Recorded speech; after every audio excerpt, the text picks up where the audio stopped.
Avatar: Fire and Ash is an outstanding third film in this amazing franchise from James Cameron. The film picks up immediately after the events of The Way of Water, with the Sully family grieving and adapting to life among a new clan while facing ongoing threats from human RDA forces and another dangerous tribe. Let's break down this banging movie from James Cameron, who is the king of sequels. Yes. I mean, this guy, he just knows how to make a sequel. Even when you don't think it's possible, he always defies the impossible. And Avatar: Fire and Ash was possibly my favorite of the franchise. I really liked it. I thought the story was great and engrossing and emotional. I love the new villains. I love Varang and the Fire Tribe. They brought so many great new conflicts and elements to the story. This is a big cast, huge cast of characters. And this one, after having a lot of familiarity with them from the previous two films, I felt really caught up to speed, even though I didn't watch the others in anticipation for this film. I felt like, oh yeah, I remember everybody. I remember most of their names. But the newcomers, especially Una Chaplin as Varang, our new villain, was such a standout, as well as Jack Champion, who plays Spider, has a really important role in this film.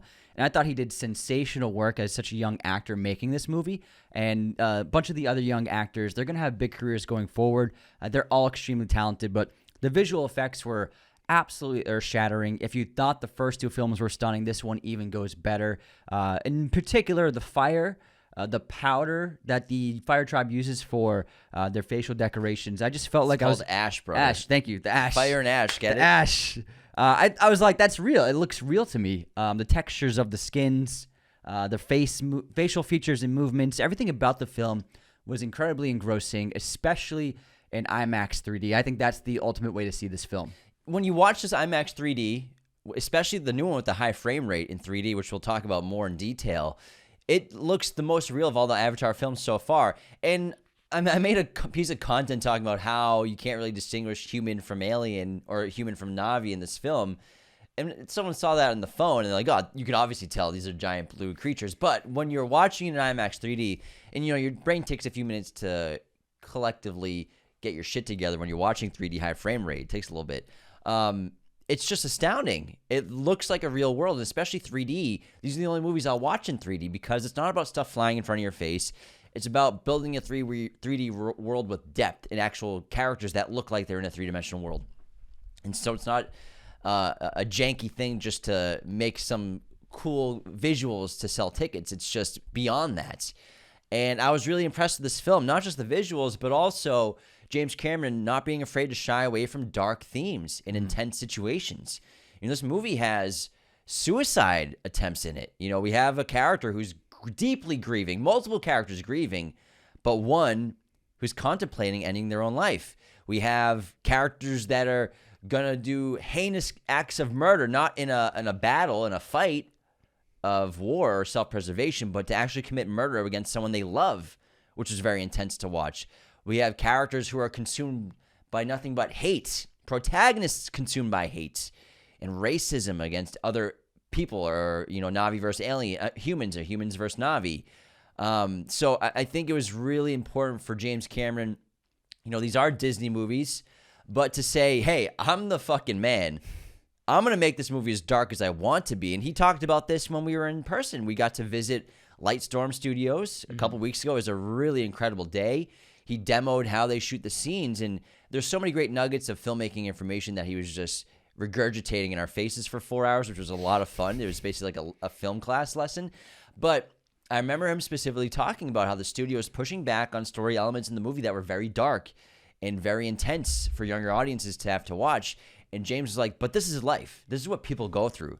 And the whole point of the Avatar films, yes, they're CGI characters, but these movies in his eyes, and a lot of people can agree with it or not, they're expressing human emotion more strongly than live action films in a lot of different ways. They're a lot more, the performances are a lot more nuanced in ways, but they're so much more raw. And you're going to get that mixed with the unbelievably exciting action that Cameron's so famous for. And he does new things. It's not the same kind of action. He added new elements. I mean, even with the Fire Tribe, those kamikaze pilots. It's great. Oh my God, it's unbelievable. There's a moment in this film, the first kamikaze scene, and my jaw dropped. I was like, oh my God, this is crazy. And the battles are absolutely epic. There are two huge battles, one at the end of the first act and one in the finale. Obviously, you're going to expect this from a big action franchise, a couple of major sequences, and they do not disappoint. They are as incredible as anything we'd seen before and even then some. But I was really floored by Cameron and his team, and as a writer and as a visionary, the new world building.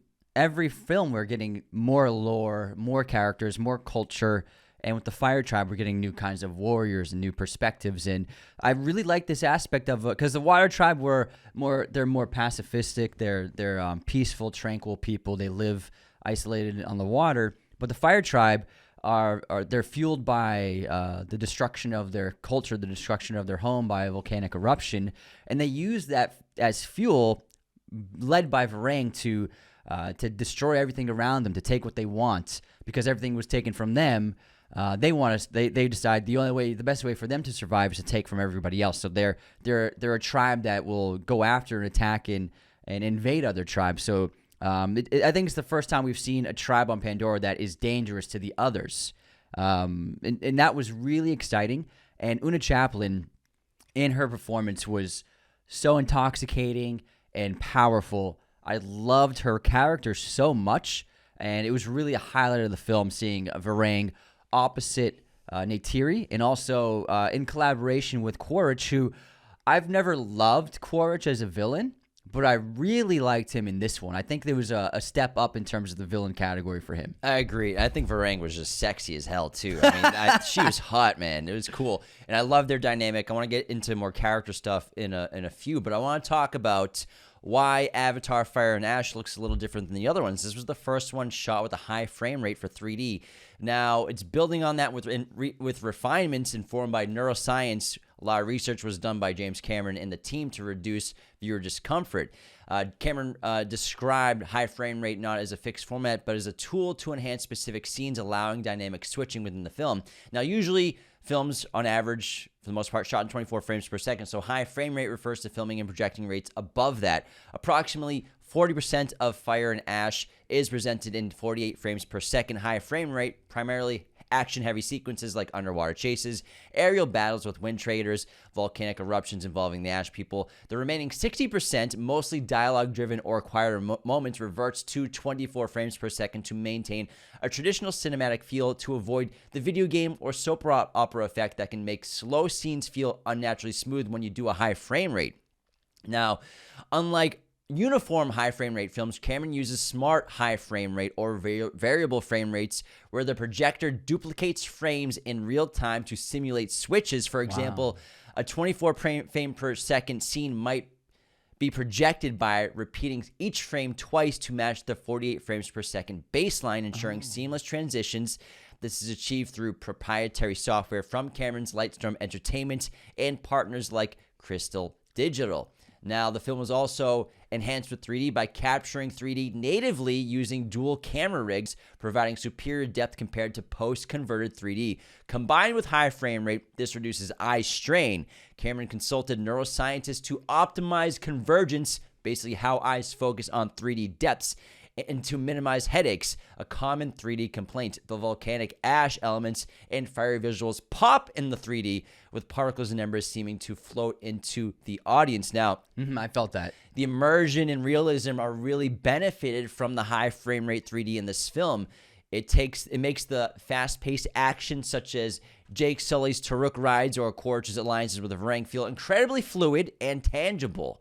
And people online, a lot of fans, are suggesting that this is the way forward, and even 120 frames per second could elevate it further, but I think maybe that might be a bit too much. Basically, all they're doing with all this new tech is smoothing motion, alleviating 3D-induced nausea, headaches, and common complaints, but also all this research helps with the mind being able to focus and the brain to process the 3D tech a lot easier. This is what happens if you're watching this film and a certain scene will feel choppier. It's because they drop the frame rate back to the classic 24 frames per second for those acting heavy scenes. And for me, I think it's the absolute best way to do it. And there were a couple guys next to us who kept reacting whenever it went choppy. They were like, "What's going on? It feels different." This is because there's a reason why films are shot and projected in 24 frames per second. Filmmakers have tried experimenting with high frame rate, and what happens is it makes it feel like you're watching, for example, live TV. That's high frame rate filmmaking. Sports, live broadcast, it doesn't feel like a movie. It doesn't have that same immersive feel. It feels more real. And so if you do that with a film, it takes away the illusion of the film. I felt that with the Hobbit movies. Yes, exactly. Because they shot those 120 frames per second. And then Ang Lee did the long walk. Bobby something's Long Walk to Freedom. He experimented with 60 frames per second and 30 frames per second on that film. And audiences, and I saw it, it takes you out of it being a movie, and it feels like you're watching like people for real. And the thing is, you need the illusion. That's why 24 frames per second is, for some reason, it's the sweet spot for our brains in watching a movie, making us feel immersed into the story without thinking that it's real. Our brains, it's just like illusion. So you need to be able to drop the frame rate for those intimate scenes, but then it really works because there's so much extraordinary stuff happening. The high frame rate on action scenes, I felt, was incredible in this film in particular, whether it be foot chases through the forest or flying through the air and giant beasts tackling floating ships. I felt completely immersed, and I never questioned its reality, and I felt completely locked in on the entire fantasy of it. Me too, man. It takes a few minutes, and I think the way this movie opens up in a flying sequence, basically in a dreamlike fantasy, or I mean, not a dreamlike, but in another world provided by Eywa, where Lowak is with his brother, the one who's passed away. I liked it, but it was an action-heavy scene. I think it's smart to just get the audience ready for what they're about to see. We might as well throw them into high frame rate 3D action, fast-paced stuff to get them caught up to speed. It's like an appetizer for what you're about to watch. I wrote a plot summary. Let's hear it. I would love to take it away, Earl. Would love to earn. Okay, the story picks up after Avatar: The Way of Water, with the Sully family grieving and adapting to life among the Metkayina clan while facing ongoing threats from human RDA forces. Jake Sully prepares for war amid family tensions, including challenges with his adopted son Spider, even Kiri in a way. The narrative introduces new Na'vi clans like the nomadic Wind Traders and the antagonist Mangwan, led by Varang, and brings back Colonel Quaritch, leading to new alliances, journeys, and large-scale conflicts. So I think one of the main plot points to talk about, though, is after Spider gets saved by Eywa. Now, this is in the trailer where he's dying. He's running out of air. His mask is dead on batteries. Eywa saves him, and he becomes an air breather of Pandora, the first human to do this. And this makes him the most valuable thing on the planet to humans. And obviously, Jake understands this, and we have that great line he says to Neytiri, if every human could breathe on Pandora, what's to stop them from coming here? And the consistent talk of the humans in terms of, like, how are we supposed to colonize this planet if we can't breathe the air? This is a solution. So immediately Spider's the most valuable commodity on the planet, or on the planet Pandora. I love that concept. And so Quaritch teams up with Varang to find Spider eventually and take Jake Sully into custody after a good back and forth between their dilemmas and arcs, which actually overlap multiple times, which we'll get into more detail, because I love the comparing and contrasting timeline of Jake and Quaritch in this third film. I think it's the best part of the movie. He'll take him in dead or alive, while the humans also plan to hit the Tulkun migration, which are those beautiful, amazing, cultured whales who are migrating to have the calves connect with Eywa for the first time, with everything they have for their valuable brain substance, Amrita. The Sully family also goes through dilemmas as Neytiri refuses to acknowledge Spider as a member of their family. Kiri deals with her connection to Eywa, who seems to be shutting her out. Lohak struggles with the guilt of his brother's death. And Jake is doing his best to keep his family together while making the best decisions to defeat the humans in the war, but also he deals with matters that will explode his moral compass and deal moral consequences to him, unlike anything that's ever happened in his life. And then as important as Spider is in this film, Kiri also is massively important because it's revealed through the course of this film. She has this incredible connection to Eywa, and we saw hints of it in the last film, but really she can use it as an ability and as a power, you can say, in this film. being able to interact and communicate with nature and animal through Eywa. And it's revealed that she is the child of Eywa, hence her having this incredible spiritual connection to the goddess of this planet, and being able to have the foresight, not really understanding, but following her feeling and her intuition. And speaking through, in a way, Eywa might be speaking through her intuition and feelings, how she was able to understand and believe that for some reason we need to put Spider down here. I don't know what's going to happen, but it feels right to put him here, and eventually him being saved and modified by Eywa to breathe. And also Eywa, you could say Eywa chose to keep Spider alive, which is why the conflict with Neytiri and Jake about whether or not they should kill him, which was a great scene. One of the best scenes I think in any Avatar film was the decision, okay, it's too dangerous to keep him alive. If they capture him, life as we know it on Pandora will cease, and the human race will overtake our planet. And the only way to stop that from happening is to kill Spider. And you have this horrible option of a man having to kill his adopted son. He ends up not doing it, and she also changes her mind through love. And also, I think they realize there's a reason why Eywa gave Spider the ability to breathe. So there's incredible conflict, and James Cameron knows how to write conflict, and he knows how to set up your characters in the story and to just smack them in the face. Everything they want to do, everything they're pursuing, gets thrown out the window by the adversarial forces. And 30 minutes into this movie, shit hits the fan. And this is incredible stakes, incredible conflict for multiple storylines, multiple plots. And once the first major battle and attack happened, I was so locked in. I was like, oh my God, how are they going to get out of this one? Real quick, this episode is brought to you by our great friends at movieposters.com. You can see this amazing Avatar Fire and Ash poster over my shoulder, provided to us by them in this beautiful light box, which you can also get on their website. Now, we have a code with movieposters.com. It's Raiders10 at checkout. It gets you 10% off. But we also have an affiliate link. And what that means is when you click that link, that means their website knows you got there because of our show. And we get a commission on purchases used when browsing with that link. So that link is in our episode description. You find it in the links of our social media bios as well. So you click that link, you find the poster you want, use our code Raiders10, you get 10% off. We get a commission, you get an amazing poster. It's a win-win-win for everybody. Movieposters.com, the number one place to get your posters today. I want to run through the characters real quick and kind of like talk about their conflicts in this film. And I think they, like you said, James Cameron does a great job with conflict, and every character is going through something new. First of all, we have Jake Sully, Sam Worthington, always great as his most iconic performance and what he'll be remembered as forever in his career. He's I love that. Very much a deconstructed leader now, haunted by loss of his son. He's trying again to rally tribes who want him to ride the legendary Taruk again. His character is a bit, predictable at times. He doesn't really have much going on, I think, in the first half, but once the war really starts up again, he has a lot going on. But like we talked about, he's a very dark chapter. He's grieving over Netayam, his son. He's also had his marriage is strained because Neytiri, who we'll talk about in a minute, is dealing with grief, but also she does not want Spider around anymore. And he's trying to also lead a war.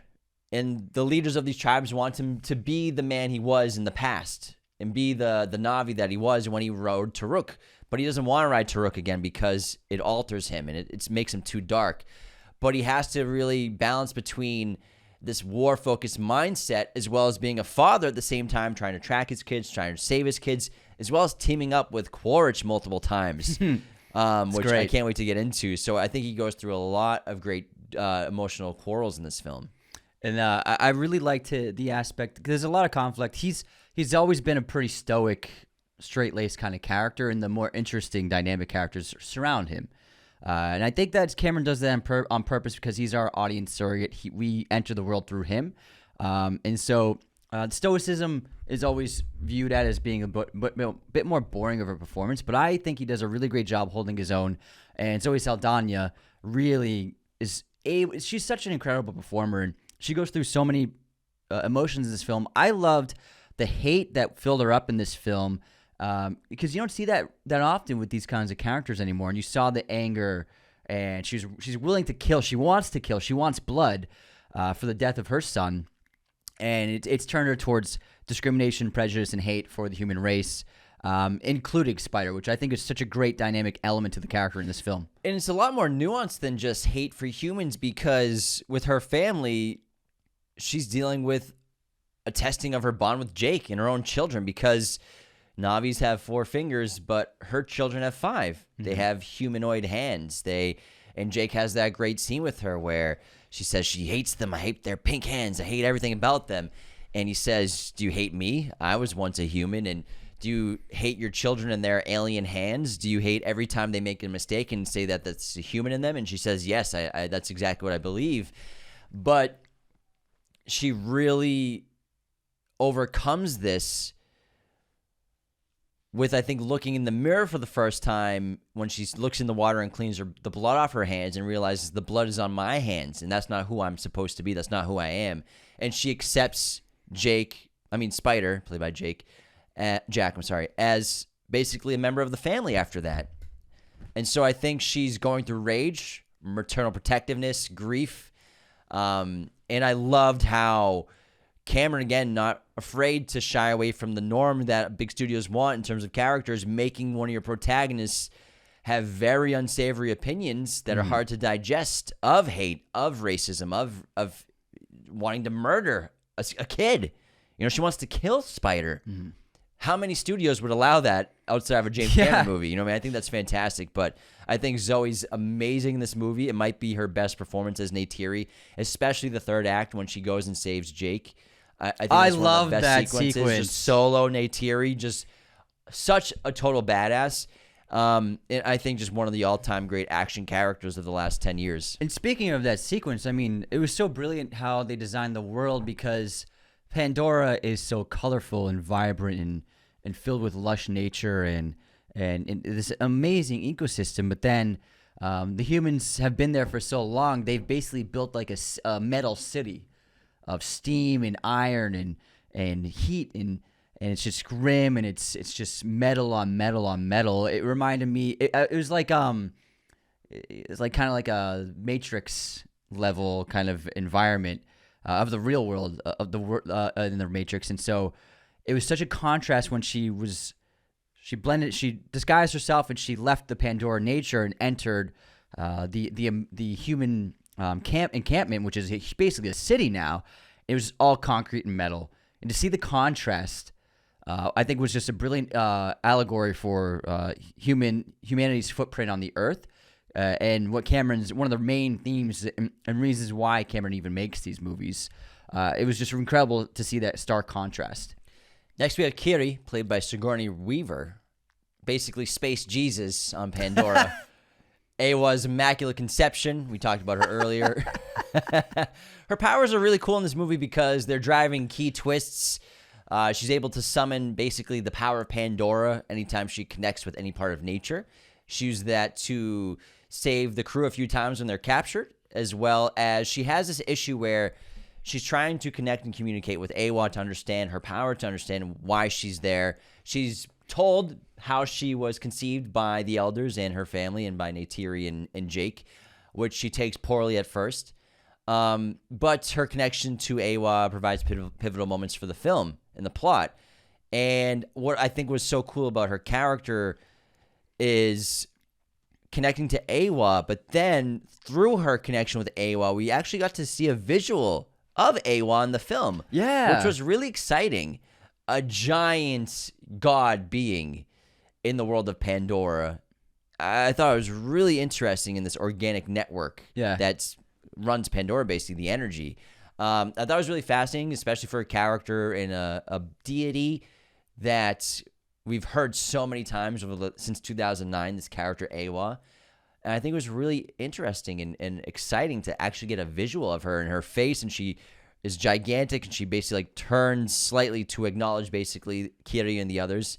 And then the power of Eywa goes through the animals and creatures of Pandora to fight back. Yeah, she was represented as a statue, like a giant statuesque head, is what I thought of.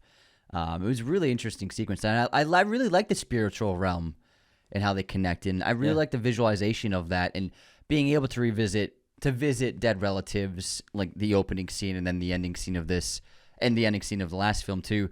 But then also being able to communicate with the god of the planet, interact with the goddess. I love those sequences, and Kiri, I wasn't expecting her to become such a big element, but now you understand Cameron's plans for her are way bigger than any of us could have imagined. Yes, let's stay on the family, the Sullys. Lowak, played by Britton Dalton. He's obviously the impulsive second son, emerging as a key narrator and basically kind of a coming-of-age figure in this movie in a lot of ways, grappling with rebellion, especially from his father, the grief and guilt he feels for feeling responsible for his brother's death. His perspective is really strong in this film and shifts to a focus on the Tolkien, because his brother Tolkien has been exiled by the elders, but also his connection to him and his fearlessness to go after him after he's exiled connects to the Tolkien fighting back against humanity. And in this film, he does go through grief, depression, and suicidal thoughts. And his father's very hard on him in this movie. And you could argue too hard. But in Jake's defense, he probably sees a lot of himself inside of his son, especially in Lowak. And Lowak learns a lot. He's able to find a voice and speak amongst the elders and is able to be a true ally to the war effort against the humans. And he's an evolving heart for the younger actors and I think for the younger characters in the film. He's got a little bit of a romance going on as well. But I think he's a really powerful character in this movie. Great performance, too. Britton Dalton, because he's just a kid and filming some of these scenes, he was so young. They shot many of these scenes years ago.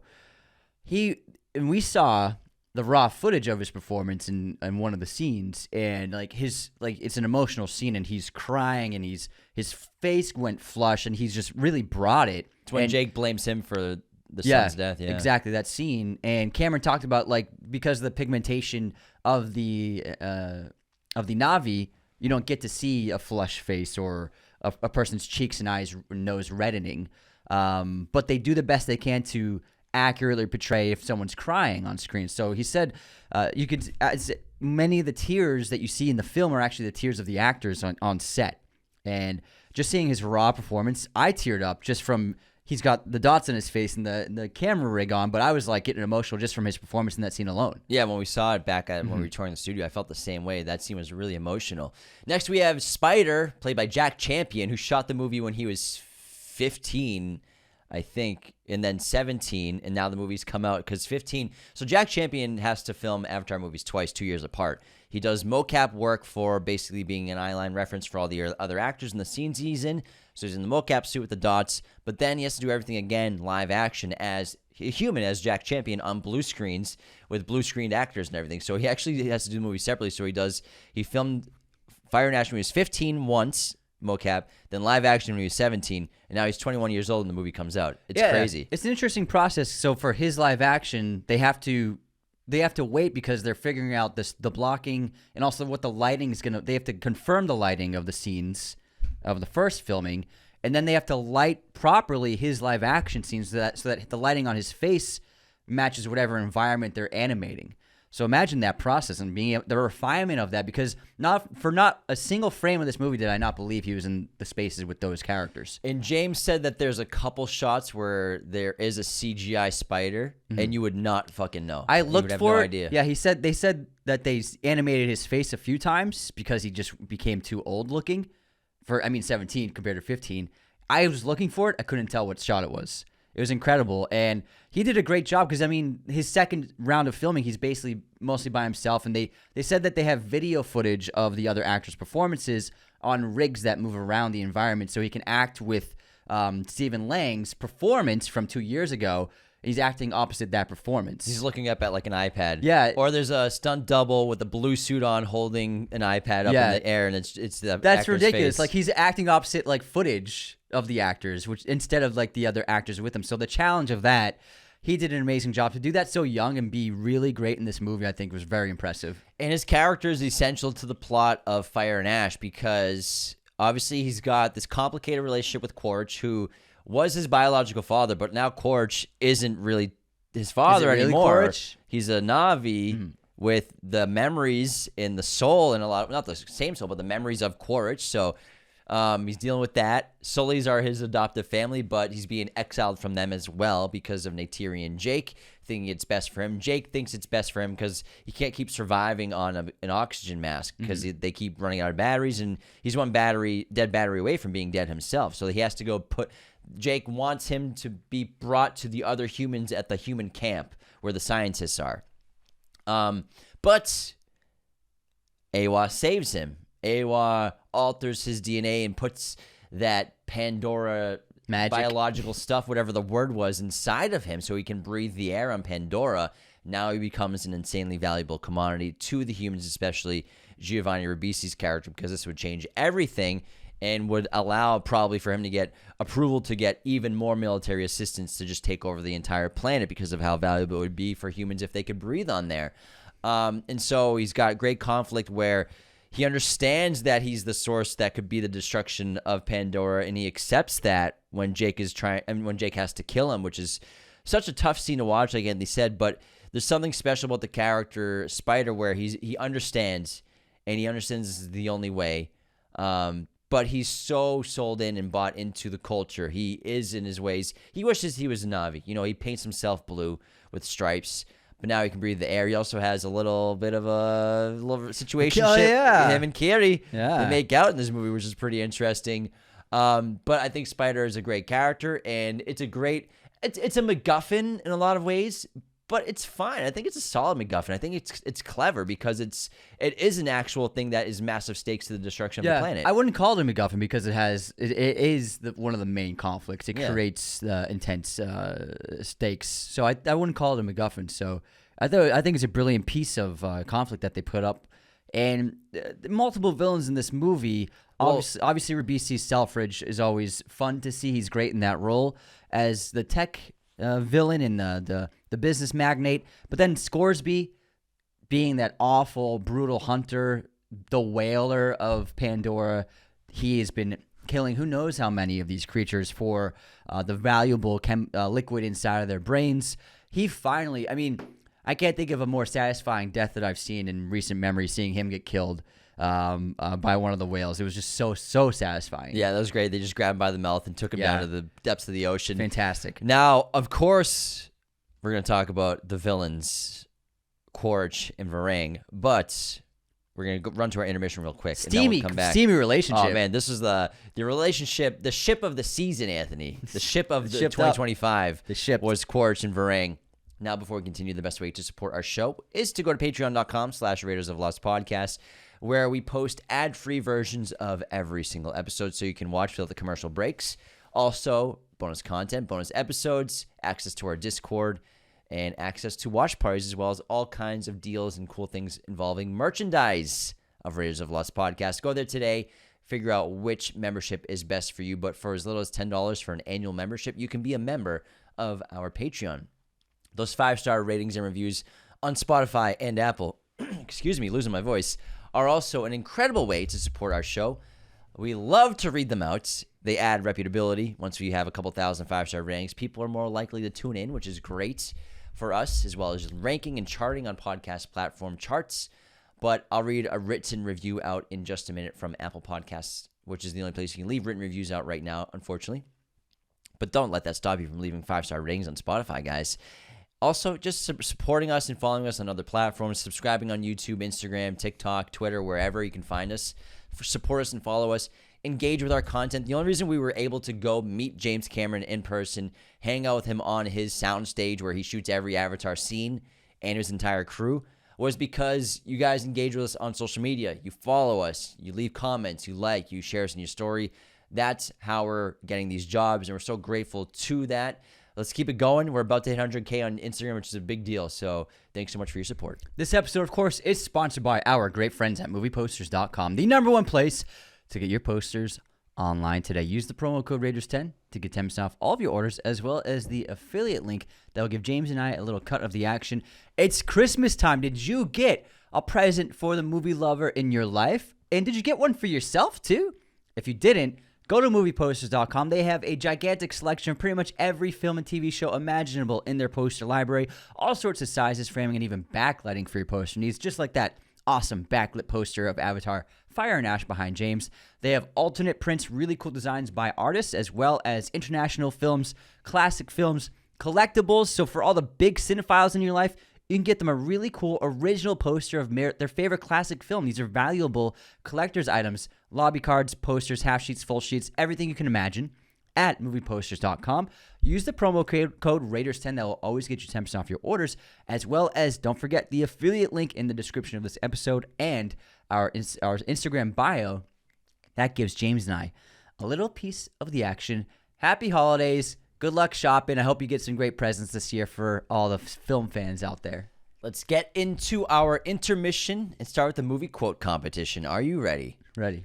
Life or football? The margin for error is so small. I mean, 1/2 a step too late or too early, and you don't quite make it. 1/2 second too slow, too fast. You don't quite catch it. Some football movie of some kind. I don't know why you would think that. I would go with, I have no idea. Any Given Sunday? Any Given Sunday is correct. Yes. Thank you. By the way, I saw your movie release date. Oh, you did? Yeah, you might want to get a new don't one. look at my screen, man. Well, I just was like human behavior. You were looking at something and I looked at it and I saw a Full Metal Jacket in 1975. Thank you for the honesty, though. Then, of course, man. I don't want to cheat. All right, next up. Here's my quote. Short people are mean. I never met a short man that says nice, that stays nice all the way through. No, sir. Mean little backstabbers, all of them. Maybe it's the air down there. Not enough oxygen or something. I have no idea. It sounds like a Ryan Reynolds quote. That's Viola Davis in Shape of Water. That's funny. All right, movie release year. Let me pull one up so Anthony doesn't look. Let's see. It's right in my face. Just don't look at it. It's tempting. You cannot look. You cannot turn your head. I'm not. When did Hard 8 come out? What year? Hard 8. 1992. 96. Oh, fuck. Never mind. I was way off. What year did Hellboy come out? 2004. Right on the money, man. Thanks. Right on the fucking money. This guy, guys. What can I say? No big deal. Okay, movie trivia. Anthony, how many Avatar characters can you name? Quaritch, Sully, Neytiri, Taruk. He counts. He's Taruk? Yeah, the giant one. Sure. Varang, Selfridge. I just said this dude's name. The guy, the hunter guy. It's not a name. It's not a name. Kiri. He's at 7. Eywa. It's a character. Sure. Yeah. Loak. 9. Natayam. Natayam. You're kind of there. Natayam. You're kind of there. Natayam. The brother. What's his name? You're kind of there. Towal. Towel? Kate Winslet. It's Towal. Towel? Towal. Let me fact check that one. Yeah, what's her name? Towal.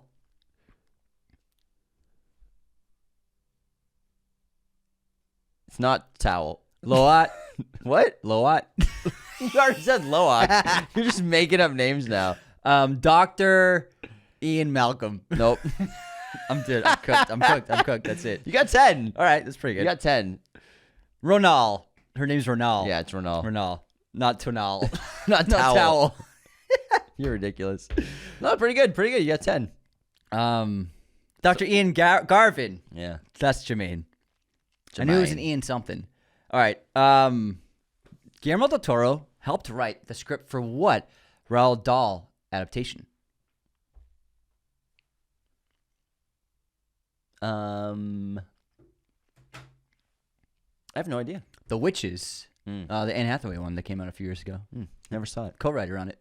Interesting. Didn't know that.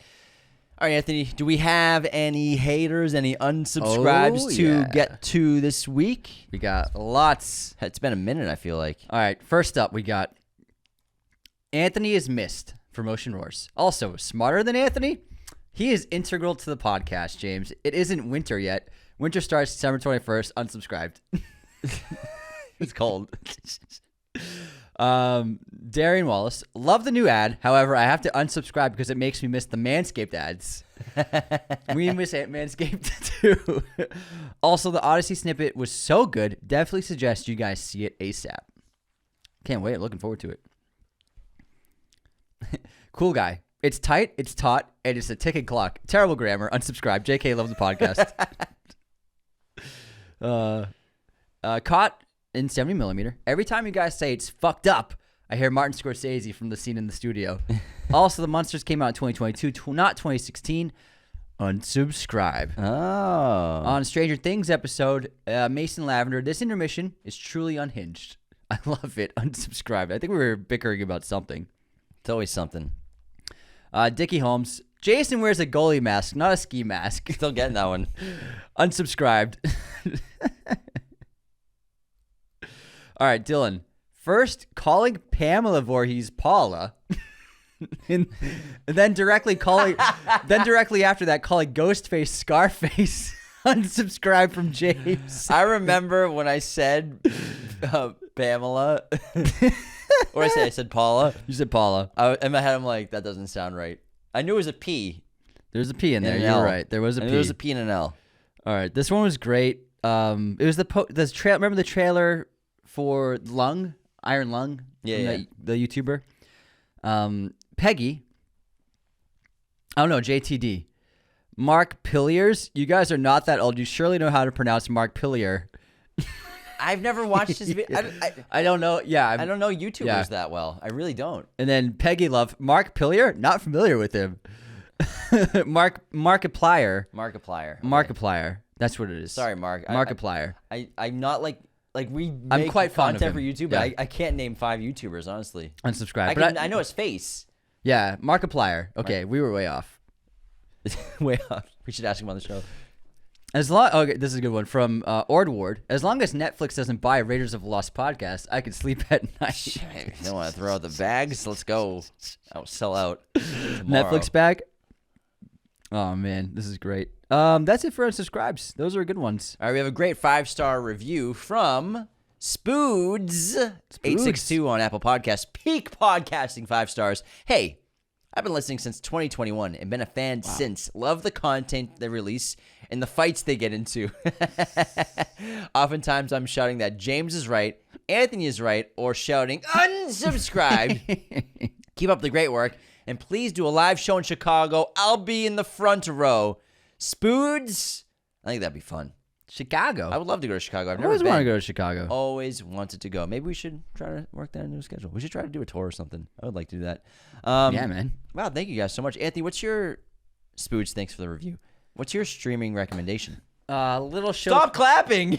You've clapped like 8 times in the last 10 minutes. I like doing it. People are listening. They're gonna hear loud. I've not heard any complaints about a clap ever. Jesus. 0 complaints. All right, everyone. If you let me know if anyone is sick of Anthony's clapping. Does it even pick up this far away? Yes, it picks Oh, up. yeah, it picks up. Stop it. My streaming rec is a little show called Friends on HBO Max. Started watching it, love it. It's great. Fantastic I stuff. watched the Bruce Willis arc. Really funny. My streaming recommendation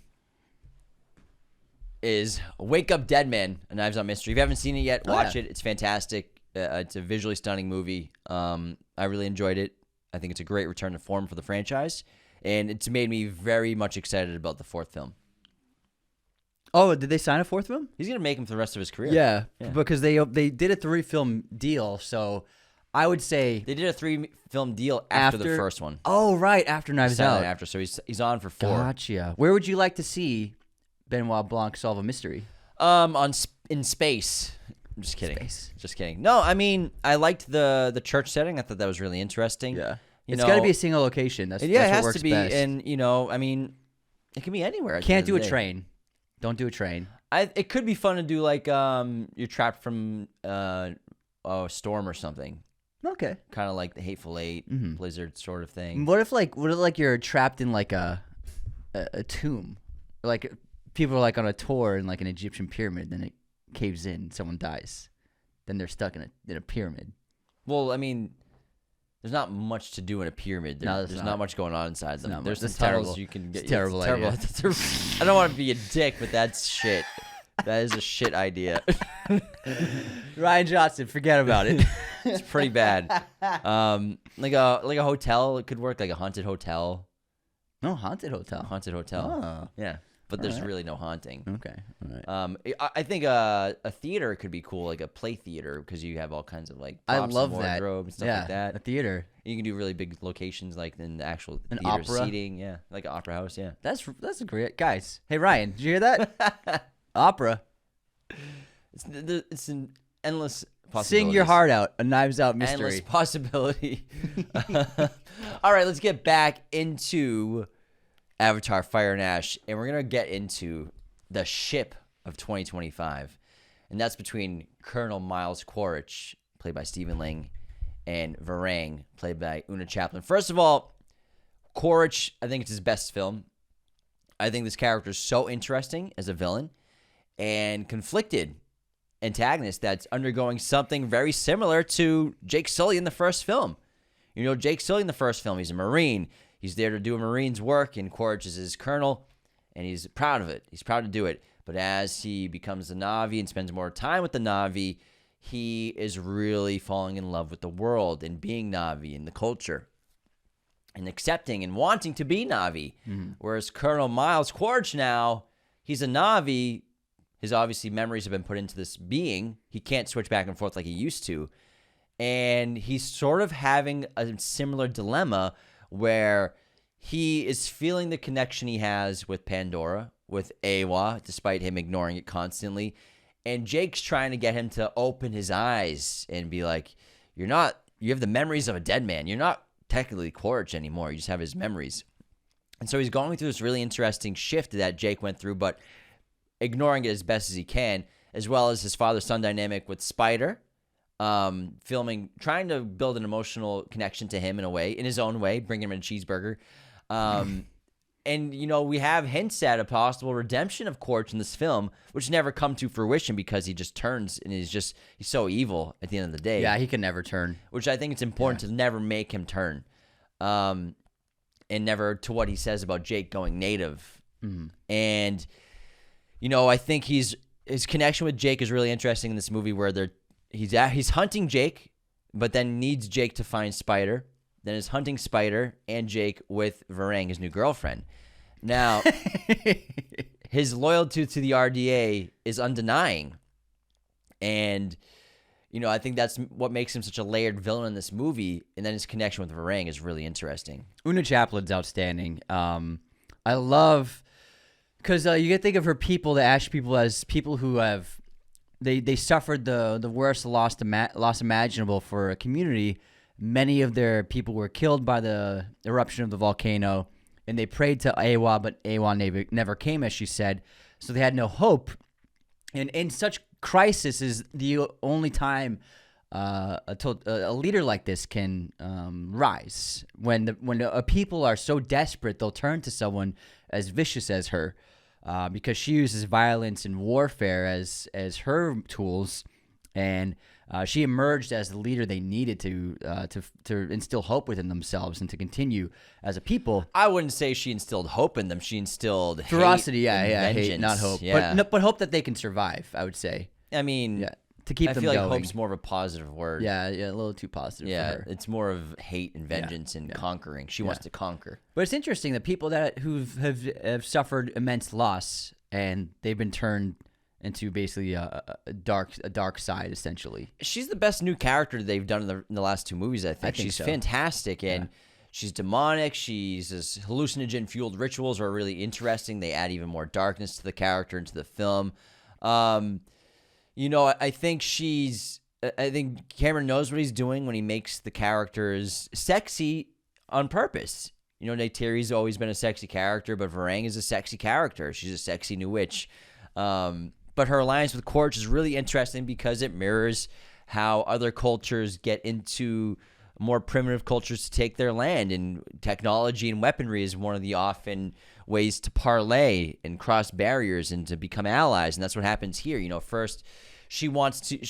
Her and her people have never seen guns before. Like, they know who the Sky People are, but they've never seen weapons up close, it seems like. And the first time she sees a gun fired from Loak, she's in shock, and they're inspecting the bullet holes of their tribespeople to see, like, and she pulls out the bullet and bites on it and discovers that it's metal. It's really interesting. And then she wants that power. She wants the fire. She wants thunder. Kidnaps the kids to try to get them to tell them, but then obviously that switcheroo where Jake and Quaritch and his guy take control, but then they take control back from them, and Quaritch shows her how to use a gun for the first time, and she's intoxicated by it. And then later on, when Quaritch goes to parlay and make a deal with them, because the only way he can find Jake right now is through them, because the RDA will not give him any more resources. The humans are like, dude, my ship's on the bottom of the ocean. I'm not giving you any more resources. He makes an alliance with the Ash people. He does this great sequence where he walks up to them on his own with a bag of guns. And, Cameron explained this scene to us in person when we were with them, how he uses, obviously, a sniper in the trees to put on a show in a way, as a showman, to show his power, even from a distance, takes out one of her guys, to really give him an audience with her in a way. And she recognizes it as a parlor trick in a way. She recognizes it because she's a parlor magician as well. She's putting on tricks too. She's taking control of her people through fear and through this drug and hallucinating to make them fear her. And also, she learned how to use fire. Exactly. And so her people, like, she has like this magical connection to fire, but she merely learned about fire. Yes. And also, once their alliance becomes formed, I think one of the most telling character scenes for her is, obviously, she drugs Quaritch and reveals, what she lost and why she's using fire now and how she wants to conquer and bring fire everywhere. And he understands that. He's like, you need me to bring fire. You want an equal. That's what you really want. And then he brings her a flamethrower. And what she do with the flamethrower? She lights up her own tribe's people's homes. She burns tents in homes down. She doesn't give a fuck about anyone except for herself and power. I think it was such a fascinating thing to make the character do. Yeah, and to give her the ability to control fire completely and use it as a weapon.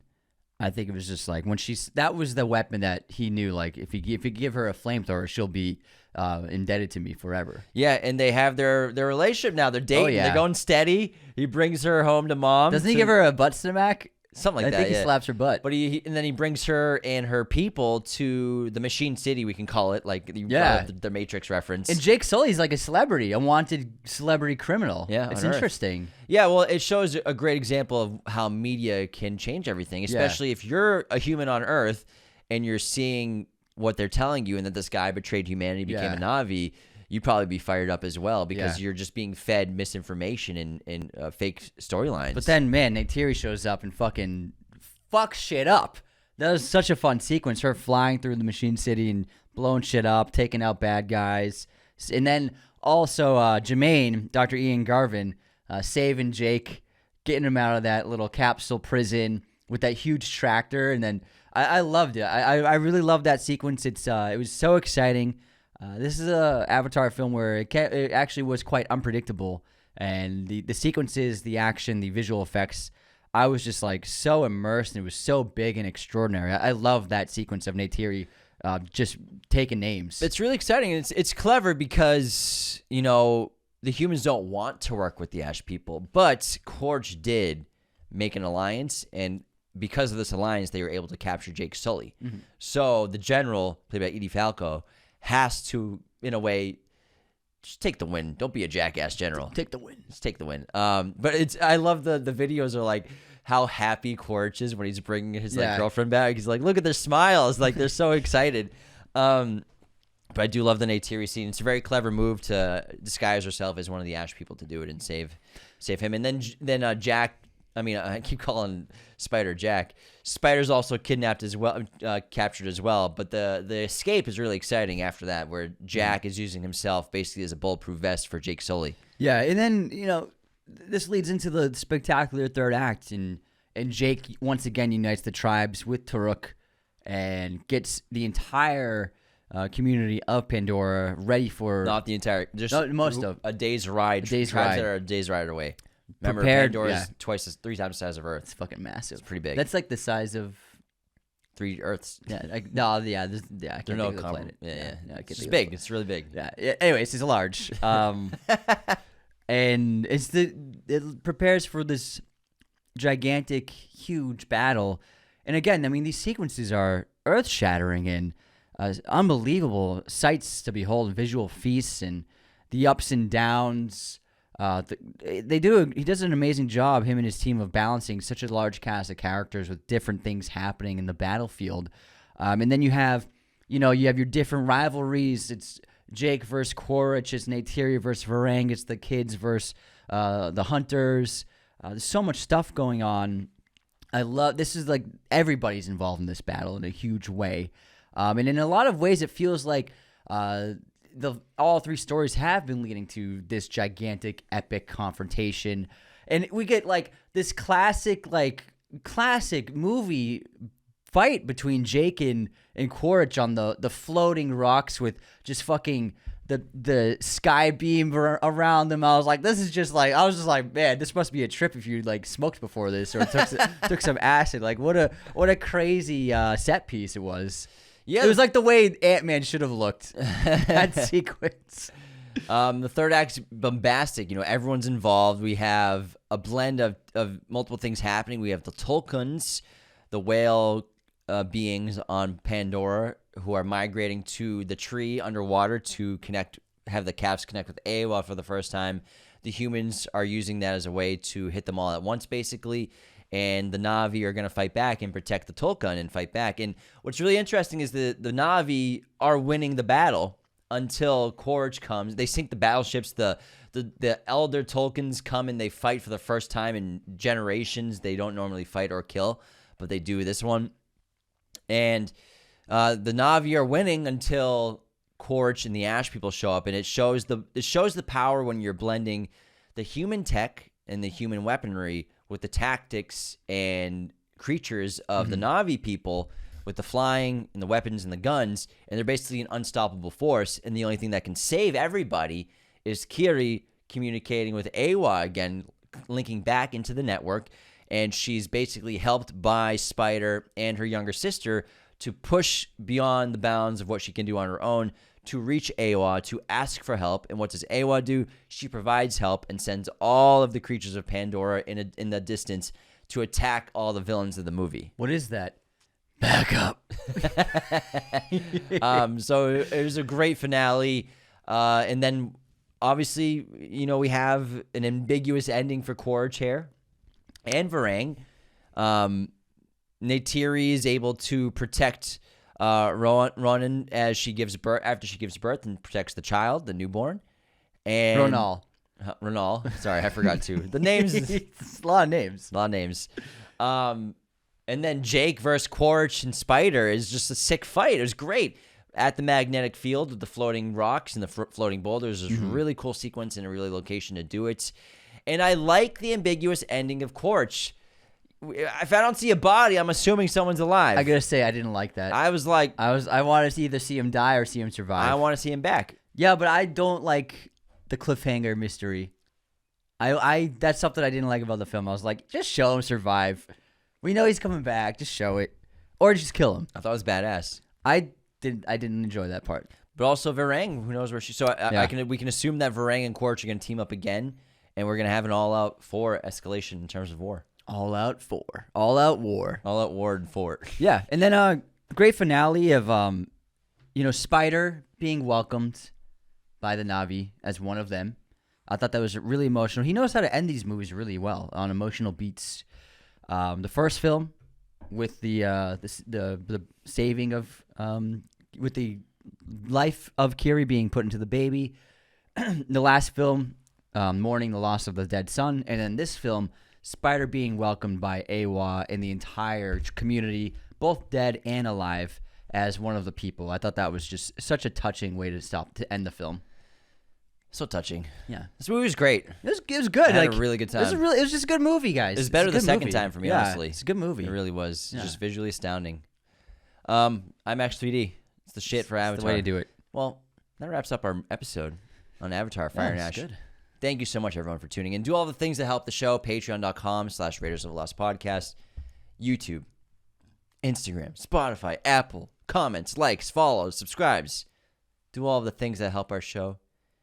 And take care. See you next time. This episode was executive produced by our chosen one patrons, Nicholas Martin and Jacob Kossler. Raiders of the Lost Podcast is a Mirror Image production.